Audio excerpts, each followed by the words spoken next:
On connaît tous l'histoire du col d'Yaltov. 9 randonneurs retrouvés morts dans la neige. Des blessures inexpliquées, des tentes déchirées. C'est le grand classique du paranormal. Mais oubliez d'Yaltov une seule seconde. Ce que je vais vous raconter aujourd'hui est à mon avis bien plus terrifiant. Pourquoi ?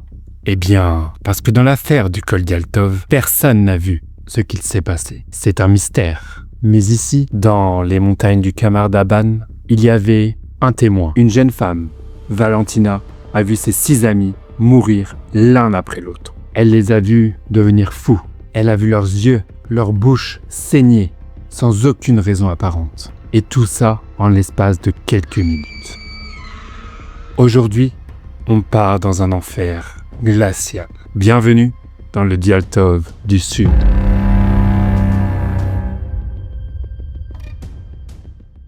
Pour comprendre l'horreur de cette histoire, il faut d'abord comprendre que ce n'étaient pas des amateurs. Ici, nous ne sommes pas dans un film d'horreur américain où des ados partent en forêt sans boussole. Leur guide s'appelait Ludmila Korovina. Elle avait 41 ans, une légende locale. On la surnommait même la dame de fer de la randonnée. Elle connaissait ces montagnes par cœur. Elle était dure, exigeante et ses élèves l'adoraient pour ça. Avec elle, 6 jeunes. Ils avaient entre 15 et 24 ans. Ils sont sportifs, entraînés et ils préparent cette expédition depuis des mois. L'ambiance est au beau fixe. Leur objectif ? Traverser la chaîne du Kamar Daban. Un endroit sublime, sauvage, mais qui est aussi réputé pour être l'un des endroits les plus imprévisibles de la Sibérie. Ils sont partis sous un grand soleil d'été. Ils chantaient, ils prenaient des photos. Loin de se douter que 48 heures plus tard, la montagne allait se refermer sur eux comme un piège mortel. Et tout a commencé par une décision qu'aujourd'hui, personne n'arrive à expliquer. Le 4 août, tout bascule. Une tempête s'abat sur le groupe. Il pleut violemment et la température chute brutalement. En quelques heures, on passe d'un été sibérien à un froid hivernal. Ils sont alors frigorifiés et trempés jusqu'aux os. À ce moment-là, ils arrivent au col de Retrans-Yaltor. Ils sont épuisés. Et c'est là que Lyudmila, la guide expérimentée, prend une décision incompréhensible. À seulement 4 km en contrebas, il y a une forêt, des arbres pour couper le vent, du bois pour faire du feu. C'est l'endroit optimal pour passer cette tempête. N'importe quel randonneur serait descendu. Mais Lyudmila ordonne au groupe de s'arrêter là, sur la crête, en plein vent, dans le froid et sans aucune manière de pouvoir se réchauffer. Alors, pourquoi ? Voulait-elle les endurcir ? Était-elle trop fatiguée pour descendre ? On ne le saura jamais. Tout ce que l'on sait, c'est qu'ils ont planté leurs plantes, ici, dans la boue, en plein vent. Ils passent alors une nuit cauchemardesque, entassés, incapables de dormir et complètement gelés. Le lendemain matin, ils se réveillent. Ils sont en vie, mais ils sont faibles. Ils ont froid et ils n'ont pas pu manger chaud. Il leur faut du temps pour plier le camp. Beaucoup de temps. La guide, Lyudmila, presse alors le pas. Elle demande alors à Sacha, le plus âgé du groupe, âgé de 23 ans, de fermer la marche. Ils se mettent en route vers la forêt. Le drame approche. Ils ne sont alors qu'à quelques mètres de la descente. Mais Sacha ne descendra jamais. Soudain, à l'arrière du groupe, Sacha se met à hurler. Ce n'est pas un cri de douleur classique. C'est un cri de terreur pure. À ce moment-là, les autres se retournent. Ils voient Sacha tomber à genoux. Valentina, la seule survivante, raconte cette scène avec des détails qui hantent encore ses nuits. Sacha a comme de l'écume aux lèvres. Mais le pire, c'est que du sang commence à couler de ses yeux et de ses oreilles. Il convulse, il s'étouffe avec sa propre langue. Lyudmila, la guide, fonce vers lui. C'est son élève préféré, presque comme son fils. Elle lui hurle et lui supplie de tenir bon. Et là, l'impossible se produit. Lyudmila se redresse. Elle porte la main à sa poitrine. Elle regarde le groupe les yeux écarquillés et elle dit simplement « J'ai mal au cœur ». Et elle s'effondre, morte, juste à côté de Sacha. En moins de 5 minutes, le leader et les plus forts de ce groupe se retrouvent à terre. C'est à ce moment-là que la panique se transforme en folie pure. Ce que Valentina décrit ensuite ne ressemble aucunement à aucune hypothermie connue. C'est une scène de possession. Tatiana, une des filles, commence à arracher sa tante. Elle la traîne sur le sol sans aucune raison. Puis, elle se met à frapper sa tête contre des rochers. Encore et encore, jusqu'à ce qu'elle ne bouge plus. Denis se cache derrière un rocher, prostré. Victoria et Timru, eux, perdent complètement la tête. Ils se mettent à courir, mais pas pour fuir.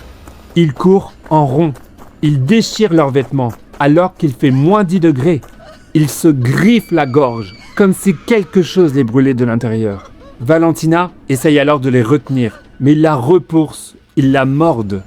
Ils n'ont plus rien d'humain dans le regard. Un par un, ils tombent, ils vomissent du sang, ils s'arrachent la peau, et puis, le silence.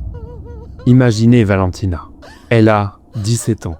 Elle est debout, au milieu de ses corps. Ses 6 meilleurs amis sont à ses pieds, morts ou agonisants. Elle est la seule à ne pas avoir de symptômes. Pourquoi ? Personne ne le sait. Mais elle comprend une chose. Si elle reste ici, elle est la prochaine.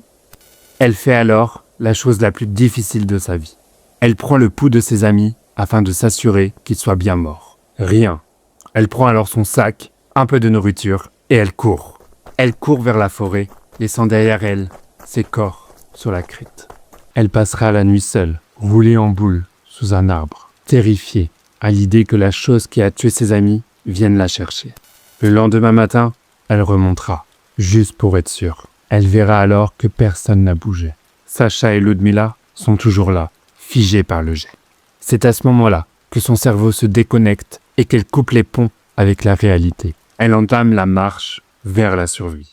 Quand les corps sont enfin récupérés, presque un mois plus tard, les autorités russes rendent leur verdict très vite, trop vite. La cause officielle de la mort ? Hypothermie. Alors oui, il faisait froid.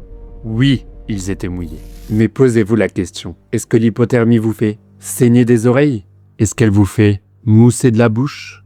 La réponse est non, bien sûr. L'hypothermie, ça endort, ça tue doucement. Est-ce qu'elle pousse 6 personnes expérimentées à devenir folles tout en même temps ?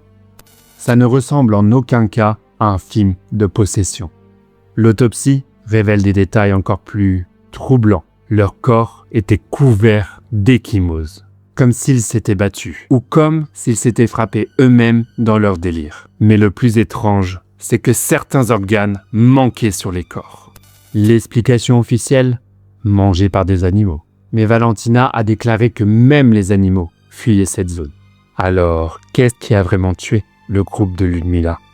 La théorie la plus solide, celle qui fait encore frissonner les experts aujourd'hui, c'est celle de l'arme chimique.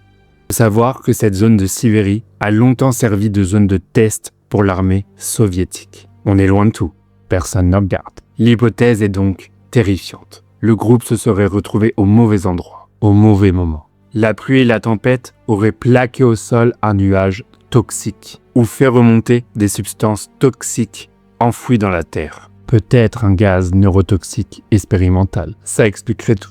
Les gaz neurotoxiques attaquent le cerveau instantanément. Symptômes, convulsions, bave aux lèvres, paralysie respiratoire. Exactement ce qui est arrivé à Sacha et Ludmila. Les autres, en voyant ça, ont paniqué, ont respiré plus fort et donc inhalé plus de poison. Mais alors, Valentina, pourquoi est-elle encore en vie ? Peut-être que son métabolisme a résisté, ou peut-être qu'elle a eu seulement une chance insolente. L'affaire du Kamardaban reste encore aujourd'hui une affaire classée comme un événement dû aux éléments. Mais pour Valentina, qui vit encore avec ces images, cela n'était pas dû au froid. C'était quelque chose de bien plus mauvais. C'est ça qui est terrifiant avec la montagne. C'est qu'on pense que le danger, c'est de tomber, de geler. Mais parfois, c'est ce que l'homme y a laissé. Une menace invisible, inodore, qui attend juste que vous passiez par là. Dites-moi en commentaire ce que vous en pensez. Hypothermie, gaz militaire ou bien quelque chose de paranormal.